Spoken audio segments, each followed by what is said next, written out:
I'm Jani Djokic, the Chief Executive Officer of the Na-Cho Nyäk Development Corporation. How would you characterize the Yukon mining industry? And what are some of its competitive advantages when it comes to attracting foreign direct investment?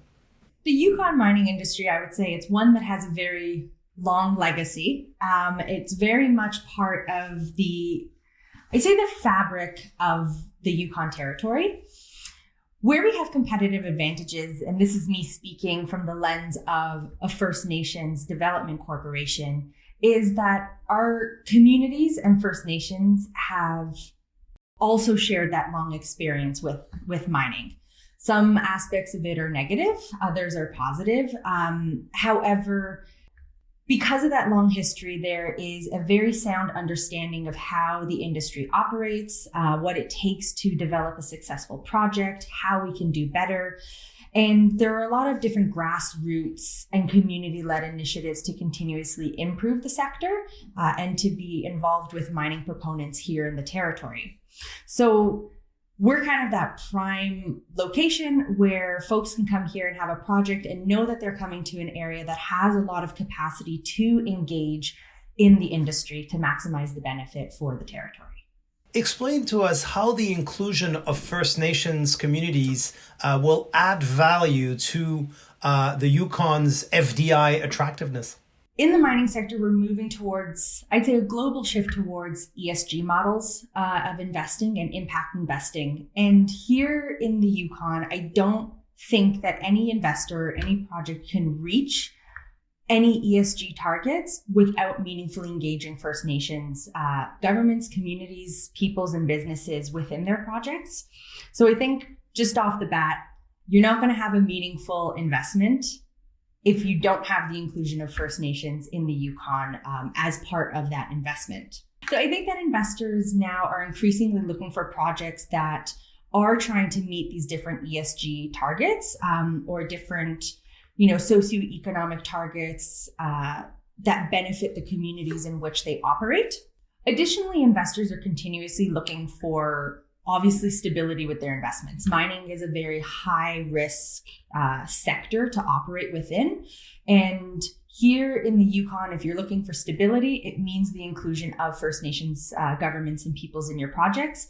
And that stability across, I think, all realms that intersect with a mineral development project. So we're looking at environmental stability, we're looking at political stability, economic stability, wellness for the community. So definitely engaging with First Nations in the Yukon and engaging with them early on increases the stability of those projects. So I do think that for foreign direct investment, investors are seeking to look at how well a company has engaged with the nations that exist here in the Yukon. I think also in the Yukon, we are looking for ways to have continued economic stability. So it's not just the inclusion of First Nations within the mineral sector directly, but we're also looking for ways in which we can increase that economic stability regardless of the boom and bust cycle of mining. So for example, here in the Yukon, we're just rolling out the Yukon First Nations procurement policy. And what that's going to do is it's going to seek to invest or have greater investment in our First Nations businesses and First Nations workforce.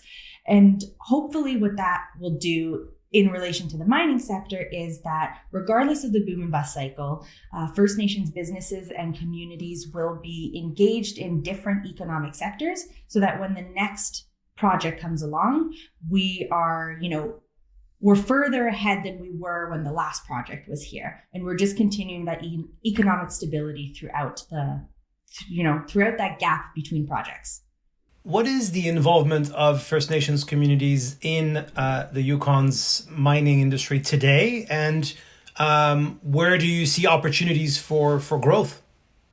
Where I see a huge area of opportunity is within investment and ownership in projects. So I guess when I think of opportunities, I think of it from mainly two different approaches right now, but I think that there are, many different ways we can break that up. But I look at the investment and ownership part, and then I look at the procurement part. So typically procurement has kind of been, I don't want to say surface level, but a bit surface level. And we're really trying to break that open here in the Yukon. So working with mining companies to develop really localized procurement strategies and procurement policies to maximize the benefit for not just the local companies, but also for the nation's own corporations. So when I say the nation's own corporations, I mean things like the development corporations, which Na-Cho Development Corporation is. So we are an economic arm of one of the self-governing nations of the Yukon. And I think that there's an opportunity to better engage the development corporations in the projects.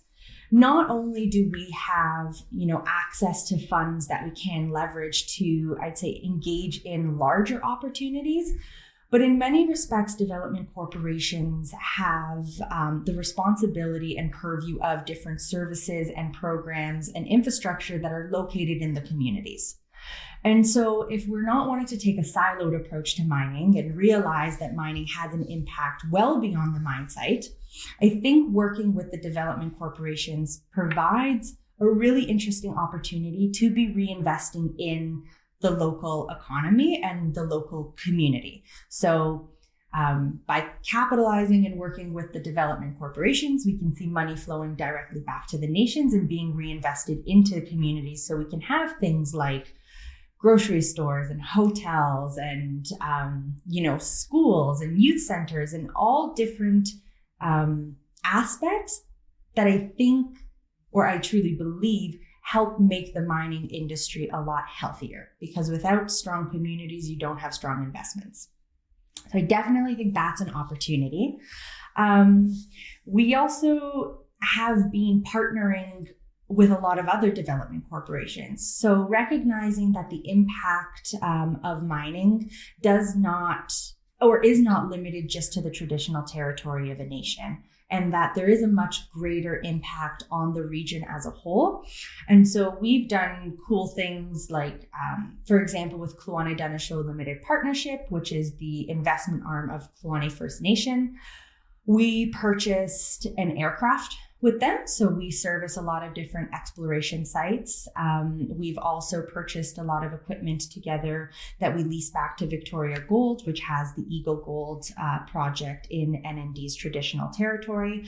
So we're finding different ways to co-invest together and not just increase the money that's being retained in NND's traditional territory, but in this example, retaining the amount of wealth that's kept in the Yukon as a whole and being retained with First Nations. Do you have some success stories or positive examples of collaboration and cooperation between the mining industry and First Nations that come to mind?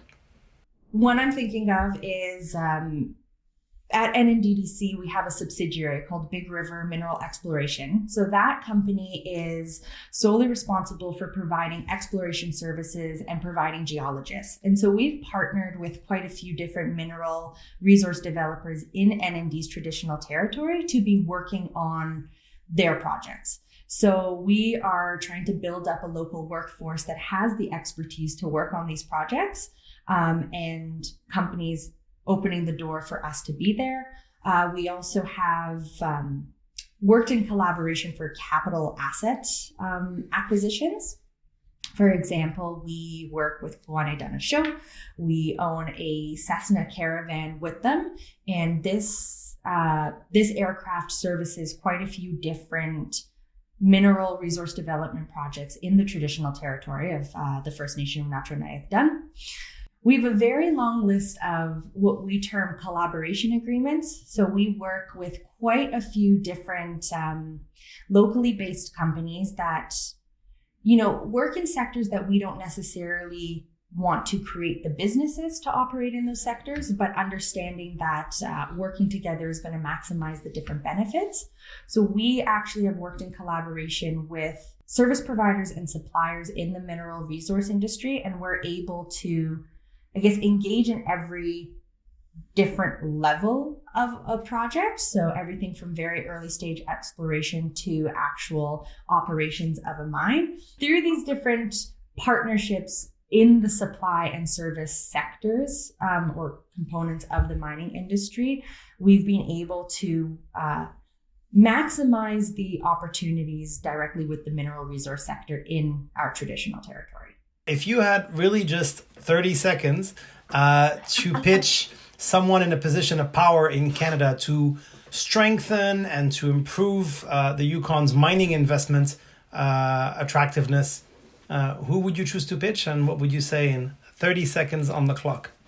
Okay, so my 30-second pitch, it would be to shareholders that are seeking to invest or that are currently invested in projects, for them to shift their thinking from viewing Indigenous groups and peoples as risks or potential risks to their projects, and instead seeking to view them as benefits to their project. These matters become risks when we dismiss, devalue, or ignore Indigenous groups or peoples. And I really think that we should be seeking to invest in projects that incorporate and meaningfully include Indigenous peoples throughout every stage and every aspect of their project, and recognizing and acknowledging Indigenous peoples as the rightful stewards to their traditional territories. And yeah, that Indigenous groups, they were there before your project, they will be there during your project, and they will be there well after your project. And so really just seeking to celebrate the groups that you work with and have them meaningfully involved in your projects, and that they're not a risk, they're only going to make your project better.